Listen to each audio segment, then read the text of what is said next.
18 h en temps universel à même heure à Abidjan. Bonsoir à tous et bienvenue dans le Flash Info. À la une de l'actualité ce soir, la conférence internationale des investisseurs. Elle a eu lieu aujourd'hui dans la capitale des Émirats Arabes Unis, Dubaï. La rencontre marque le lancement régional de l'initiative Investir dans l'UEMOA. Étaient présents les chefs d'État et de gouvernement de l'Union économique et monétaire ouest-africaine. Le président Ouattara, accompagné d'une forte délégation, prend part à cet important rendez-vous de promotion de partenariat. Le but ultime est de mobiliser des investissements pouvant développer des projets novateurs dans l'espace UEMOA, voire en Côte d'Ivoire. Déjà, le pays a besoin de 4 600 milliards de francs CFA pour financer 10 projets intégrateurs sur les 17 sélectionnés par l'UEMOA dans le cadre du financement de la deuxième phase du programme économique régional. Le secteur de l'artisanat est celui des petites et moyennes entreprises, emploient à eux seuls des milliers de personnes et contribuent naturellement fortement à l'économie nationale. L'artisanat à lui seul pèse 12% dans l'économie nationale. Cependant, les deux secteurs sont aujourd'hui confrontés à d'énormes difficultés, des obstacles évoqués lors d'une conférence de presse initiée par le président de la Fédération ivoirienne des petites et moyennes entreprises. Vous l'entendrez dans le 20h. Le programme national de lutte contre le tabagisme, l'alcoolisme et les autres addictions vient de procéder au lancement d'une campagne médiatique régionale en Afrique francophone. Cette campagne dénommée Spot TV Idrissa se fera à travers un film de 2 minutes sur nos antennes RTI 1 et RTI 2. La diffusion, elle, se fera sur 6 semaines en vue de révéler les effets dévastateurs du tabagisme. La cérémonie de lancement a eu lieu hier, ici à Abidjan. On en reparle dans la grande édition. À l'international, et si une solution se profilait pour enrayer l'expansion de l'épidémie Ebola? Des résultats d'une étude publiée dimanche paraissent prometteurs. Néanmoins, certains chercheurs sont sceptiques, à en croire les auteurs, en l'occurrence l'équipe de Nancy Sullivan du Centre de recherche de l'Institut américain des allergies et des maladies infectieuses.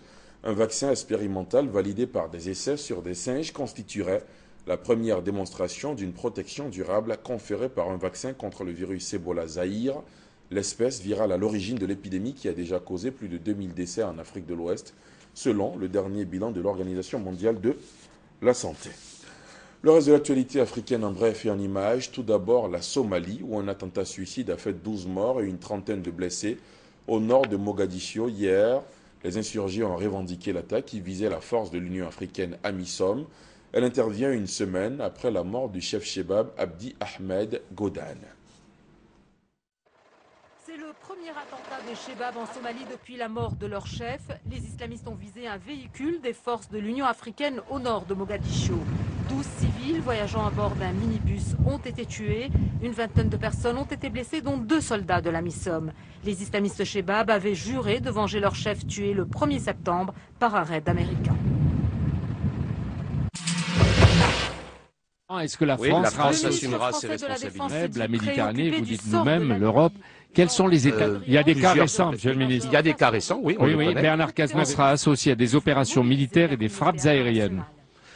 Je pense qu'il faut alerter la communauté internationale sur les risques que présente aujourd'hui ce pays, qui est complètement déstructuré, dont les autorités sont effondrées, qui voit les groupes djihadistes reprendre leur place importante et à Tripoli et à Benghazi. Un retour forcé au pays pour des milliers de migrants érythréens et soudanais en Israël. Human Rights Watch dénonce une procédure illégale et dangereuse. L'organisation de défense des droits de l'homme affirme que des personnes refoulées au Soudan ont déjà subi des persécutions.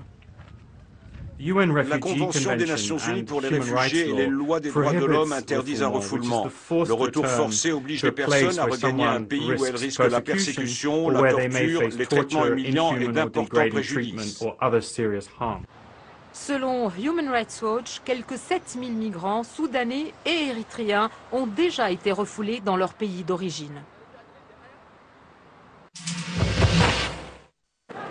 En Tunisie, les candidats à la présidentielle du 23 novembre ont commencé à déposer leur dossier. Parmi les premiers candidats déclarés, 2 hommes d'affaires, dont un entrepreneur de tendance islamiste. Les prétendants ont jusqu'au 22 septembre pour faire acte de candidature. Fin de ce Flash Info. Merci de l'avoir suivi. On se retrouve à 20 h.